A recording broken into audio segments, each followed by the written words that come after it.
Hello friends, and a very warm welcome to another mixed media tutorial with me, Lisa Taggart.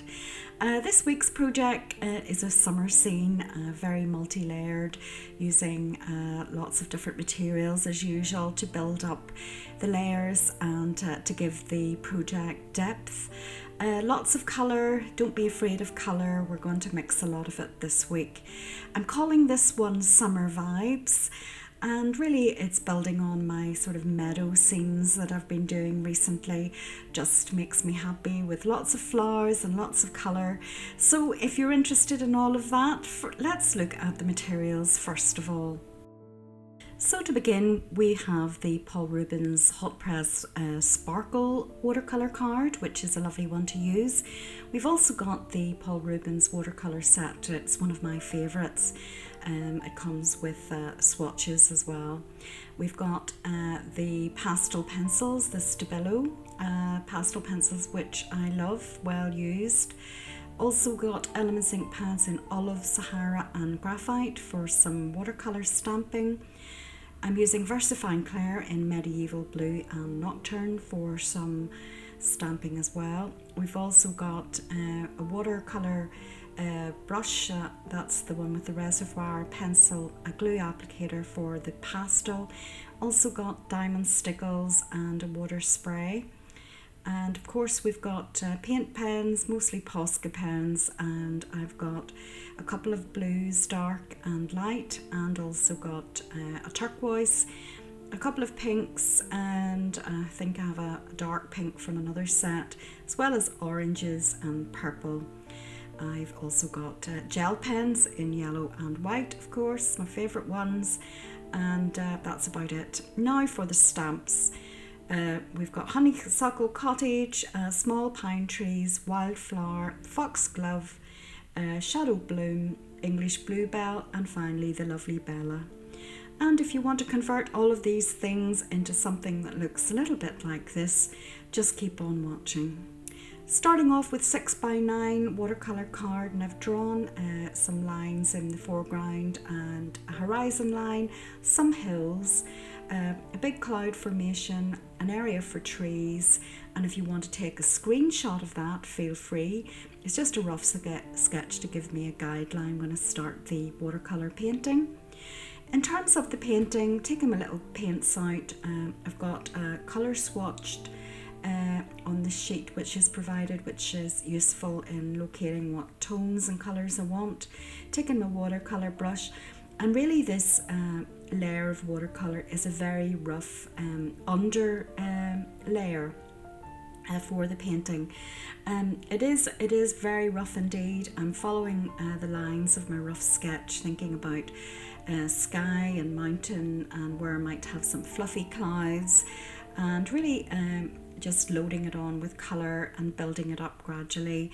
I'm not being too particular about the strokes, and where I think it's not blended properly, I'll take my tissue paper and just dab it on top to take some away. Trying to use the water from the pen where possible. It blends better when you put down some water first of all.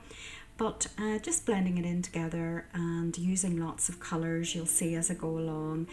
And it's very much, as I say, an underlayer, and it's not supposed to be a fine watercolour by any stretch of the imagination.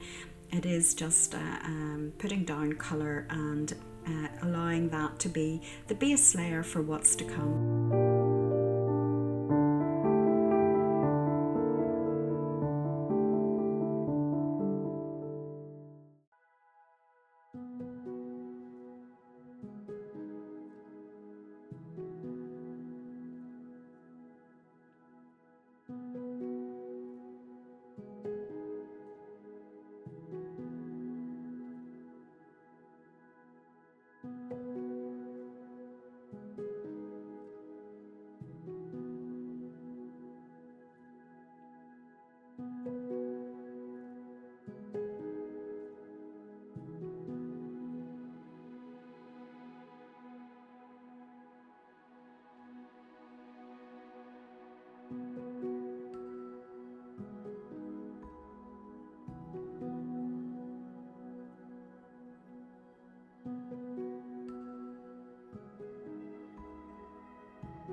So now that I've had a lot of fun building up my first layer of colour, I'm going to mask off the little house just with copy paper pre-cut, and take my water-based Elements ink pads and give them a spray of water before I stamp. I'm going to do a bit of both, really, stamp directly from the pad and spray. And the reason I'm doing this is because I want the background layer of the trees to be quite rough and abstract, and then I'm going to build up the layers of trees gradually, and finally then, once I'm happy with the background shape and colour, I'll put more definition in by using the VersaFine Clair and stamp them in more defined in the foreground. So this is just a way, using the spritzer, to put colour and vague shapes in the background to give the impression of a background forest without being too particular about it all.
So next up is the pastel pencils, and before I start with those, just to show you that I put a white line around the little house so that it stands back out from the trees, so the light hitting it from the background.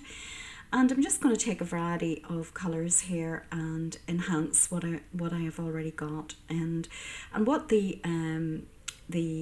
first layer of watercolour does, it gives the pastels something to attach to, and also the texture and being a sparkle card helps with this as well.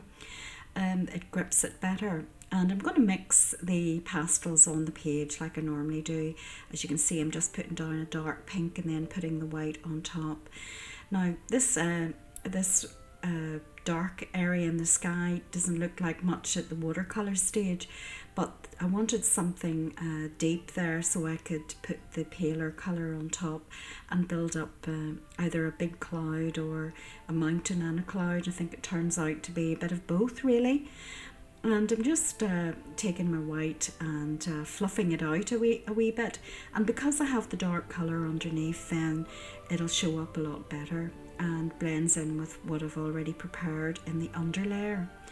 And I'm going to pretty much carry on with this technique for the rest of the picture, just enhancing the watercolour layer, and where it's a bit scruffy or needs extra colour, I'll take the pastel pencil and blend it on top and blend both together really before I carry on to the next stamping layer.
So that's the picture now complete. I added some diamond stickle to the wings and a few little dots here and there amongst the plants and flowers to make those areas twinkle as well.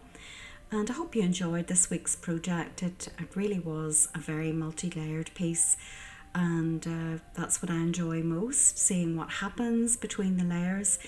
And it's one of those things where maybe you don't see some of the layers underneath, but they really somehow add depth and dimension. So if you enjoyed this week's project or you learned something new, please consider subscribing. It's free to do so. Hit the like button, leave me a comment, share the video and all that stuff. Very much appreciated. I also offer memberships and I'm so grateful to my members. There's extra content and all the rest of it. Check out the link below for more information. But until next time, take very good care of yourselves and above all, get creating, be brave and do enjoy the adventure.